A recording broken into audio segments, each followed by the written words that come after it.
And our meteorologists have been busy all week as well. We had that storm last week, the blizzard. Now another storm affecting the commute. Schools closed in a lot of areas. Michelle joining us now with the very latest. And for good reason. Travel right now very difficult. Very heavy snowfall at times now through the next few hours. We're also starting to see some mix with some sleet and freezing rain closer to the coastline. Let's go ahead and take a look first at live Pinpoint Doppler 12 radar.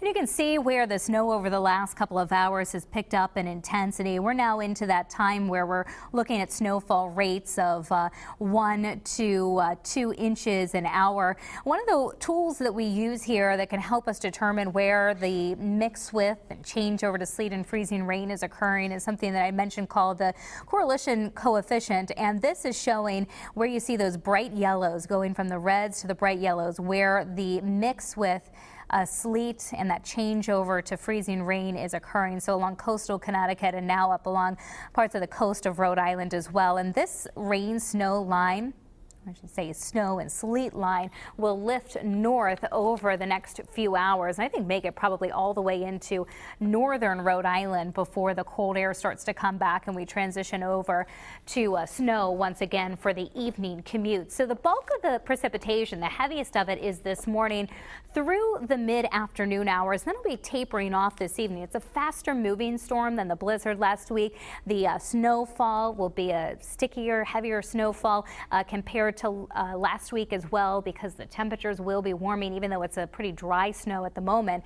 The threat tracker Futurecast is high. People are trying to head out in this. It's very heavy snow giving way to a period of ice and rain. Northeast winds later today between 25 and 45 miles per hour. And we're gonna have to watch for a rapid freeze tonight, which is why I'm keeping us up into the medium category through the nighttime hours. Here's the view from Providence. Poor visibility, 19 degrees, even in Newport where there's a little bit of sleet mixing and it's only 24. So again, the concern is things will be turning very icy. Anything untreated, again, that ice could coat the roadways, sidewalks, driveways. The best chance for seeing sleet and ice for a period of it all the way up to about 295. Further north, you may briefly see some sleet mixing in, but I think a fairly quick changeover to snow. And that's why we have our highest accumulations in that area, over 8 inches, with 4 to 8 inches in the Providence metro area. East Providence already up to 3 inches.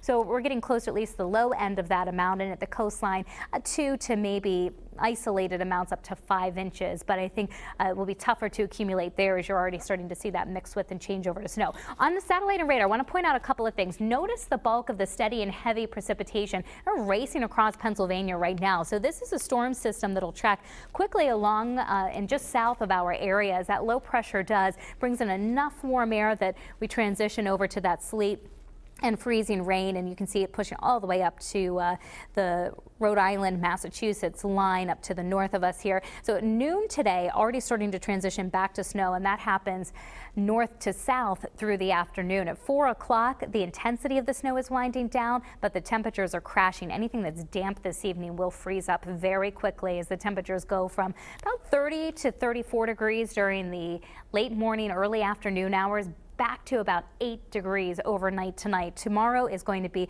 frigid with wind chills 10 to maybe as much as 20 below first thing tomorrow morning, and wind chills still close to 0 in the afternoon. And I do have more snow in the forecast for Thursday into Friday and perhaps by late next weekend. Busy weather pattern. Let's go over to Gina and get a